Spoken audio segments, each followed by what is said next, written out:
Good afternoon, I'm Andy from the Courtyard Dairy, and as part of British Cheese Weekender, I'm going to be talking about the British cheese revival and how we've gone from nothing to the vast array of farmhouse cheesemakers we've got now, which is fabulous. If I'd have been doing this talk 15 years ago, we'd have been talking about some fabulous farmhouse cheeses that are still made today that are absolutely brilliant. The likes of Montgomery's Cheddar, Keen's Cheddar, and small artisan producers like Colston, Bassett, Stilton. But there wasn't many of them.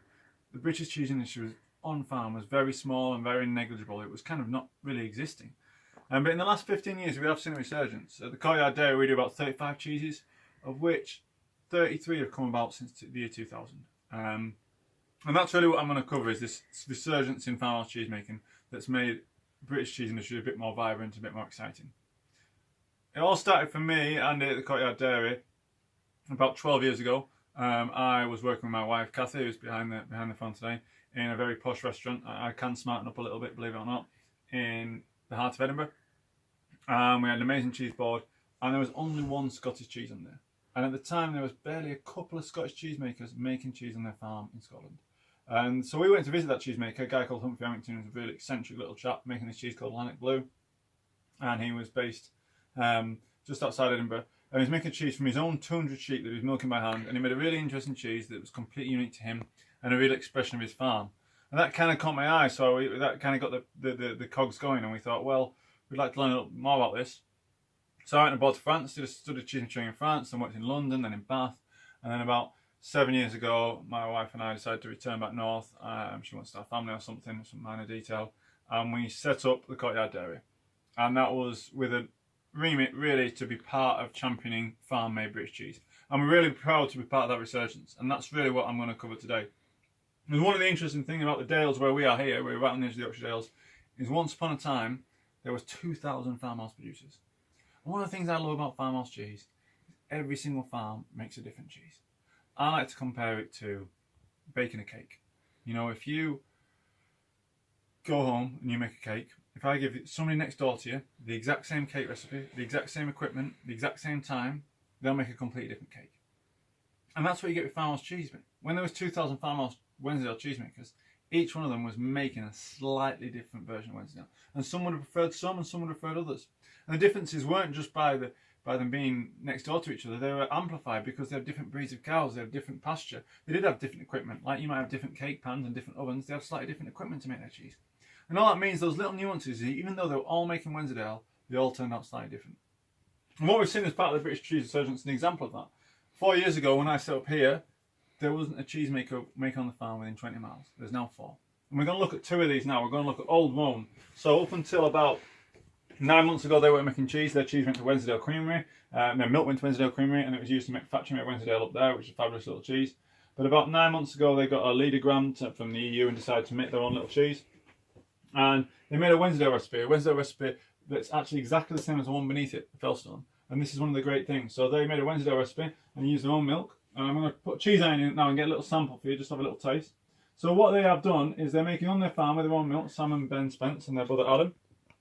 And they're making a really classic Wensleydale. So it's really quite bright white, it's quite crumbly, quite fresh, quite clean in flavour. And just nice moisture to it. And yeah, so they've just restarted making Wensleydale the way it was made. And it's a fabulous cheese. But interestingly, just next door to them, you have about 15 miles away, Felstone, who've been making about 4 years. And they're making, again, a traditional Wensleydale recipe, cloth bound, by Tom and Claire Noblet on their family farm. And even though they're following exactly the same recipe, you get 2 very different cheeses. So their Felstone is moister, it's a bit more yellow and richer, a bit more rounded in flavour. This cheese is barely 2 weeks old. It's a traditional Dales cheese. When we graded it, we can put the iron back in and just seal it back up, and that allows the cheese to continue to mature. And just gives it a real nice, rounded, rich flavour. And that's one of the things I love about farmhouse cheese, is that you've got 2 farms that are very, very close to each other, very, very close to each other. But they're making exactly the same recipe. We get 2 different cheeses, and we stock them both. And we stock a third one called Stonebeck, again made to the same recipe, and they all taste completely different. And that's one of the exciting things. So they've been part of the farmhouse cheese resurgence. Now, I'm not going to give you too much of a history in the farmhouse cheese, in the history of the politics and go into all of that. But once upon a time, every farm made cheese because it had to. It had to make cheese because if you didn't preserve your milk, it went off. And especially in rural areas like the Dales and down in Somerset, we made hard cheeses that could be transported a long time and see us through the winter. And all the farms were making cheese, and the whole cheese industry collapsed. Lots of reasons. You can look at industrialisation, you can look at a mass market of milk, you can look at the milk marketing board, and a lot of people blame it on wartime rationing, but the problems were well before that. In the 1800s, we were importing 80% of our cheese. You know, we became a milk drinking nation. But there's no doubt by the end of the Second World War, British farmhouse cheese was in dire straits. You know, in Wensdale, I know the figures because we're very close to it. Pre-war, 145 producers. After the war, down to 6 or 7. By 1957, the last one gave up forever. And there wasn't a farmhouse cheese producer in the whole of the Dales. That's 685 square miles for around about 60 years. Wensdale Creamery did a fabulous job up at the creamery, making factory-made Wensdale, which is a great, nice, crisp product, but not these individual characterful Wensdales made on the farm. And so after the war, Britain was going through dire straits, and there was some farmhouse cheesemakers left. There was some that have been handed it down legacy after legacy, the likes of the Kirkhams and the Keens, who did it because their mother did it, and still doing it to this day, not because of a foodie trend or because they're interested in food, but because their farmers always made cheese. And there's one man, and maybe two, if you include James Aldridge, who helped keep British cheese alive. And Patrick Ranson, his book is fabulous, worth purchasing. Look at that monocle, Andy. Yeah, look at the monocle. So cool. This is from the 80s, his book. It's well out of date. It's not up to date. I make all my staff read it as homework when they start working with the Courtyard Dairy. It's part of what you have to do if you work here is you get homework. And he had a little cheese shop, and he helped champion those farmhouse cheesemakers who were still making and continuing them. But even then, there wasn't much of a demand for cheeses like this. However, things started to change in about the 70s. We started to get a bit of a resurgence. What we started to see was things start to change and develop. And that really went in two strands. You started to see people who were kept alive by Patrick Ranson. You also started to see people do things that were new and interesting. And the one we're going to taste first is an example of that. That's this Lanark Blue. So this is the one we talked about at the beginning, the first ever cheesemaker I ever visited. And this is made by a guy called Humphrey Errington. Well, was at the time.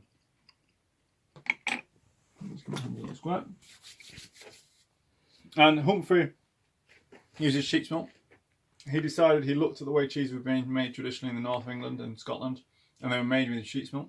And sheep's milk produces this natural gas called Lock-on-Stock, which gives it an open texture, which then allows the blue mould to spread easier. And that's why a lot of the classic blue cheeses were originally sheep's milk, and some still are. Roquefort, Pecos, even traditional Wensdale. And he wanted to capture that, so he got a milk sheep and started making a Roquefort style, so to speak, but within Scotland, so a throwback to how Scottish cheeses perhaps were. And in the 70s, if you went and bought blue cheese, you'd have got Danish Blue, Gorgonzola, Stilton, or Roquefort.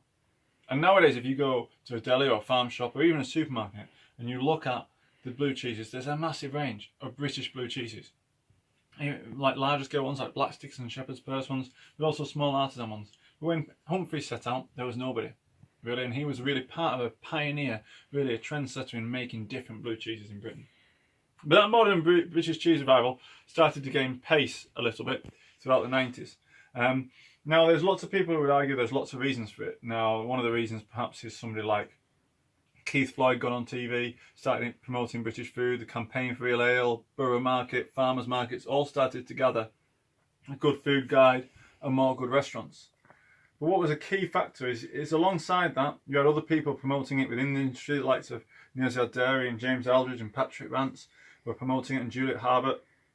But alongside all of that, there still wasn't that much good British cheese being made. In that restaurant that I was working in, as little as 15 years ago, it was all mainly French. The second strand of the British farm cheese revival was economics. So it really came down to it. Farmers don't want to make cheese unless they have to, because it's a real pain, it's a real extra laborious thing on the day. They have to milk their animals, look after them still. But to make a cheese, there's all the effort of making it, then maturing it, then looking after it and selling it. The reason a lot of these farms turned back to it is in the early 90s, the milk marketing board collapsed and the price of milk plummeted. And that meant a lot of farms went out of business, they stopped dairying, they diversified. A lot of farms became larger. Now the difficulties with dairying and larging, particularly where we are in the Dales here, is the fields are small and challenging. So you can only milk off one milking pile about 60 cows. And so that means you can't just buy more land and get bigger, because the cows have got to walk to and from the milking pile. More land means you'd have to almost cut food and bring it to them, which would become your more industrial kind of larger scale production, which is actually quite difficult to do in a dairy farm if you want to keep it traditional. So a lot of these small farmers can't make money economically from milk. So they diversified. Both of these are classic examples of a farm that's diversified into making cheese because of the low price of milk. And that was really the catalyst. So alongside the good food and the people supporting them, the catalyst was actually if farmers could make cheese, they could add value to their milk on the farm and keep their farm going. The advantages of being a small farm is you're in control of the land and the animals, which means that you can make a product completely of your farm, which means that you can also potentially use raw milk and maximise that flavour. So that resurgence started to take place about in the early noughties really, and it's taken more and more momentum to where we are today. And a lot of new cheesemakers have sprung up, and we've seen those new cheesemakers go down two real routes. You've seen people recreate traditional cheese, and that's what we've got here. So you see it with people like Sparkano Red Leicester, who's recreated Red Leicester. You see it with Stitchton, who's recreated Stilton, and the Gorwith Caerphilly guys. And this is Young Buck, so this is a classic Stilton-esque recipe, but it's not made in the Stilton region. It's made with raw milk. But Mike studied cheese making in the Stilton region and then made Red Leicester for many years at Sparkano Farm, but went back to Northern Ireland and decided to make Stilton the way it used to be made, which is moister, it's less aggressively blue, it's matured slower, and that means you get a more complex flavour. It means you get this real yeasty rind, which gives it a different flavour to the rind. Where the blue's broken it down, you get smooth, sweet creaminess, and the little patches without blue give it a real freshness. So Mike is really making Stilton perhaps the way it was 100 years ago, but there's no real Stilton makers making modern Stilton who are quite like it was. We've got a couple of other producers who are in the region, Sparkano Blue and Stitchton, who again make raw milk exactly the same recipe as Mike. What's really fascinating is we stock all three cheeses and they all taste distinctly different. So you saw people recreate traditions. You saw Harvard cheddar farm really sustainably and make a really slow cheddar make the way it used to be done, and have created a completely different cheddar to what you'd expect. And you also saw people create completely new cheeses. And so you've got the likes of Baron Bigod, who took a brie recipe from France and altered it to their land and their equipment and also their cows. And it's not about taking French cheeses and copying them, because we'll never do it as good as those farms that have got legacy, that have handed down their recipes mother to daughter. What we can do is take influences and apply them to the British landscape and the British breeding of cows and the British equipment we have over here, and make a cheese that takes those influences. And you've got that here with a Moreland Tom. So this is a Yorkshire cheese. This is made by a guy called Alistair Pearson, and he makes with raw milk. It's quite a farmy, quite intense cheese. And he makes a German Tom style. His wife's German. He's from Yorkshire, but he moved abroad to Germany to be a farmer over there with his wife for many years. His cheesemaker left, and so he ended up making cheese, and they taught him how to make a German Tom style. And when he returned to Yorkshire 10 years ago, he took up that and he's making it to this day. And so what you've seen is the two strands, people making these traditional cheeses, as well as people making modern examples as well.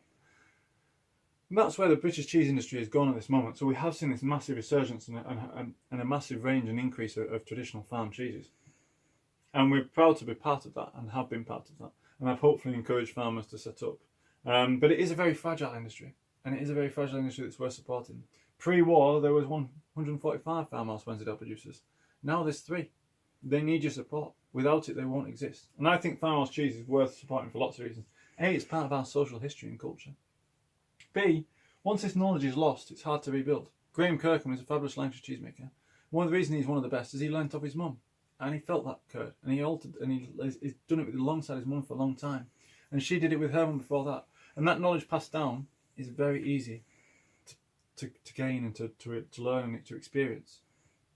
However, if you lose that knowledge, for a long period a lot of these cheeses weren't produced, Wensleydale wasn't produced for about 60 years on the farm, rebuilding it is very difficult. You can look at pictures, you can read it in books, you can speak to people who've stopped, the older generations, but you can't really capture it unless you're doing it alongside somebody. And we saw the dairy schools close and us lose a lot of knowledge. We're trying to rebuild it, but if we don't hold on to it, we'll lose that knowledge again, and it's impossible to build it exactly the same way it was. See, it keeps money in rural areas and keeps small farms viable and secure. And I think that's really important. It keeps jobs in rural areas because we have the value here. And D, it's really tasty. You know, it's really important because it's really tasty.